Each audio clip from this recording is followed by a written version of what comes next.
नहीं आई हूँ, किसी को बदनाम करने के लिए नहीं आई हूँ या किसी के खिलाफ कुछ बोलने के लिए नहीं आई हूँ। मैंने जो देखा है, जो सुना है, जो अपने आँखों से देखा है, वो कभी झूठ नहीं हो सकता। आप लोगों ने देखा होगा कि राखी ने आज तक जो भी कुछ किया है, हमने सिर्फ सुना है, हमने सिर्फ न्यूज़ देखी है, चीज़ें देखी है।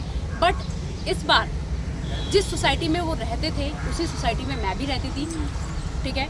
तो हमने उनके झगड़े, अब सोसाइटी तो होती है कि एकदम शांत माहौल होता है सोसाइटी में, एक चिड़िया भी आवाज़ करती है रात को तो वो भी आवाज़ आ जाती है। तो उनके लड़ाई झगड़े जो होते थे वो हमारे घर तक, हमारे रूम तक आवाज़ बहुत ज़ोर ज़ोर से आती थी।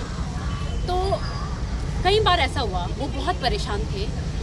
हम लोग क्या होता था, नाइट में डिनर करके हम लोग सोसाइटी में जाते थे वॉक करने के लिए जाते थे। तो मेरा कई बार उनसे इंटरेक्शन हुआ, तो एज अ फ्रेंड बोल लो, एज अ बहन बोल लो, मैंने उनको कई बार पूछने की कोशिश करी। जब मैंने उनको बहुत परेशान देखा तो मैंने उनको कई बार पूछने की कोशिश करी कि हुआ क्या है, आप इतना परेशान हो क्यों, आप मुझे बताइए क्यों परेशान हो। आप मुझसे शेयर कर सकते हैं, as a friend, as a बहन आप मुझसे शेयर कर सकते हैं। बट उन्होंने कभी हर बात को नहीं, छोड़ो रहने दो सोनिया, अभी छोड़ो, तो उन्होंने ऐसे ही करा है। तो जब उनका लड़ाई झगड़े होते थे तो बहुत चिल्लाने की आवाज़ उनके घर से हमें आती थी। मुझे कभी कभी तो ऐसा लगता था कि वो आदिल के साथ नहीं, लाइक किसी और के साथ झगड़ा कर रही है। तो आई थॉट कि इतना झगड़ा वो कर किसके साथ रही है। तो ये बात मुझे फिर आदिल से दूसरे दिन पता चली कि लाइक वो झगड़े मेरे साथ ही हो रहे थे, हमारे साथ ही हो रहे थे। बिकॉज आप सोसाइटी में, मैं तो बोलती हूँ, आप सोसाइटी में पता करिए वहाँ के गार्ड को, जो नीचे गार्ड बैठते हैं, लाइक वो ऊपर उनके 5 फ्लोर पे उनका घर है, राखी का 5th फ्लोर पे है।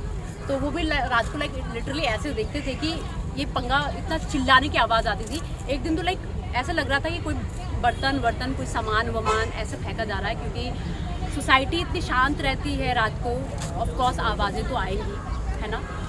तो ये सारी चीज़ें हुई। तो मैंने कई बार, वो आपको भी पता है, वो बेबुनियाद इल्ज़ाम, मैं यहाँ पे सच बता रही हूँ, मैं यहाँ पे एज अ फ्रेंड बोलूँ या एज अ सिस्टर बोलूँ, मैं उनको सपोर्ट के लिए नहीं आई हूँ। जो सच है वो बताने के लिए आई हूँ, और सच अगर आपको पता होता है तो वो बताना चाहिए, ऑफ कोर्स बताना चाहिए, और आगे आना ही चाहिए।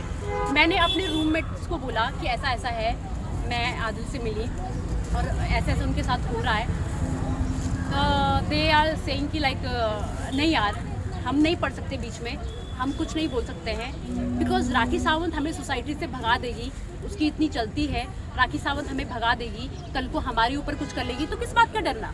मुझे डर नहीं है, हम सच का साथ देंगे, चाहे वो हिंदू हो, मुस्लिम हो, कोई भी हो। बात हिंदू मुस्लिम की भी नहीं है, बात है सच्चाई की, और हम सच का सपोर्ट करेंगे। और मैं कहती हूँ हर एक इंसान को करना चाहिए। और आप लोगों ने देखा होगा, जब आदिल खान पे बात आई, वो बहुत सेंसिबल इंसान है, अपनी बात को बहुत अच्छे से रखते हैं। मेरी बात उनसे नहीं हो पाई थी, बिकॉज मैंने, जब वो जेल गए, चीज़ें अचानक हो गई। मैं उनको सपोर्ट करना चाहती थी, पहले बोलना चाहती थी, बट मेरे को मौका नहीं मिला। मेरे को क्योंकि चीज़ें ऐसी हो गई कि अचानक से हमने फ़ोन में ही देखा कि आदिल को अगले दिन, जब वो आई थी बिग बॉस से, जब राखी सावंत आई थी, तो उसके बाद ही ये सारा चीज़ें हो गई, उनकी फ़ोटोज़ वायरल हो गई, ये सारी चीज़ें हुई, उनकी जेल हो गई, तो कभी मौका नहीं मिला। तो उसके बाद जब वो जेल गए, मैंने कनेक्ट करने की कोशिश करी उनसे, बट मेरा कनेक्शन नहीं जुड़ पाया उनसे, नहीं हो पाया कनेक्शन। तो जब वो जेल से आए बाहर, तो उन्होंने स्टोरी लगाई स्नैपचैट पे, तो मुझे पता चल गया वो बाहर आया। तो वैसे ही मैंने उनको बोला कि अपना कॉन्टैक्ट नंबर शेयर करें। मैंने उनसे बात करी,